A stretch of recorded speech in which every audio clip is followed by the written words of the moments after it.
Hey coin collectors out there, it's DC on the Big D, and it's the 1973 United States quarter. We're going to talk about the most expensive, most valuable quarters from the year 1973, and let's go over how many they made at each mint and the varieties that have been discovered. So let's just start with this one right here on the left.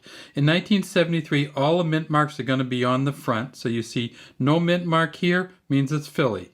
This D mint mark here means it's Denver. Over here, the S mint mark means it's San Francisco.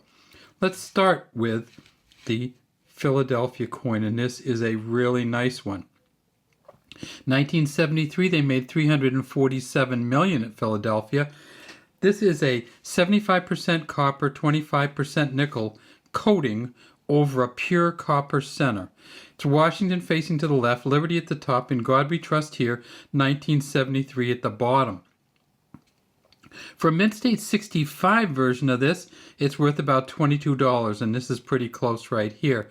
For Mint State 67 or 67 plus, we're talking about $1,300, and they found one so far. If we look down under here on this coin, we can see there's some marks, and that is there's a J and an F down there for John Flanagan.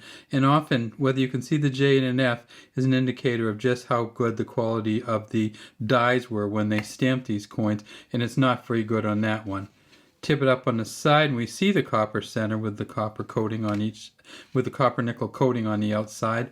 And then if we get to this side, we see that this is really, really a nice coin. It doesn't have all the detail we'd like, but it's pretty good. So United States of America around the top here, E pluribus unum right there, $quarter here, and let's get a little bit more definition. If we look at the eagle, we see that there's a little tiny bit of a cowlick coming off the back of his head, not a good beak line. So this might not quite be an MS-65, but it's pretty close.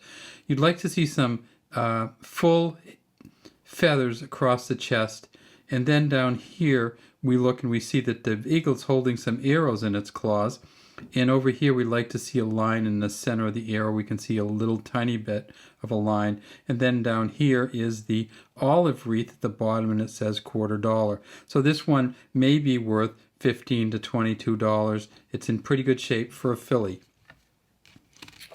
From the Denver Mint, that's where the prices go. For the Denver Mint, the prices go up a little bit.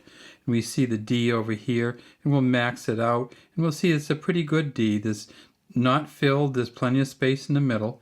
If we tip this one up and look for the John Flanagan, we see a little bit more definition to that. And then if we go on to the back, we see, again, not great feathers on the chest of the eagle, and then this line going through. This is not a die crack, it's just a dent, essentially, that came from the mint. And with the Denver Mint, the Mint State 65 goes for $15, but they found a Mint State 68 that goes for $2,750. They made $233 million at the Denver Mint. So between the two mints, they made almost 600 million quarters in 1973. And they're still out there everywhere. They're very easy to find. In your change, if you ever get change anymore, I know a lot of people use their cards. This one here is from the San Francisco Mint. So this is a proof coin from 1973. They made $2.7 million at the San Francisco Mint. The auction record is $5,875 for a proof 70 deep cameo. This is a cameo, but I'm not sure it's a deep cameo. It's right on the edge. Cameo means it goes to the different polish that goes on the front of the coin, and essentially how shiny it is in the back.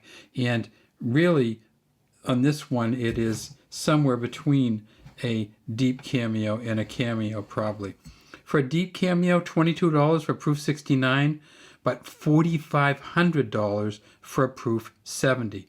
They've gotten 22 proof 70s so far at the San Francisco Mint. And then if we get onto the back of this one, let's see if we can see the cowlick a little bit. Not great back there.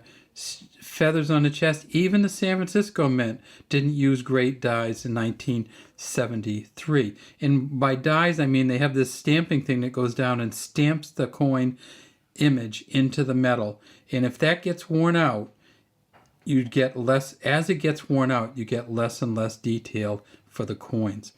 So if you're looking for these, always look for the proof ones from 1973 because they're worth about twice as much, the best ones. But if you just go one tiny little bit of difference between a proof 69 and a proof 70, you go up $4,400. So sending a proof 69 in to get graded will never be worth it because its value, max value is probably around $22. And it's going to cost you probably 3 times that to get it graded. All right, well, what do we got? We got some pretty good coins from 1973 and some pretty good values. But you have to get the best of them to get the most value out of them. And these coins are very, very good. And these coins are in very, very good shape here. But between the 3 of these coins, we probably wouldn't even hit $50 for coins that are in this kind of shape. You just have to go one step up from here to get the best ones. And then you could be talking for 3 coins about $8,000 or $9,000 for the best if you added up the best of each of these coins. All right, have a great day coin collecting out there. We'd love to have you subscribe to the Big D Coin channel and leave any comments you have in the comment section.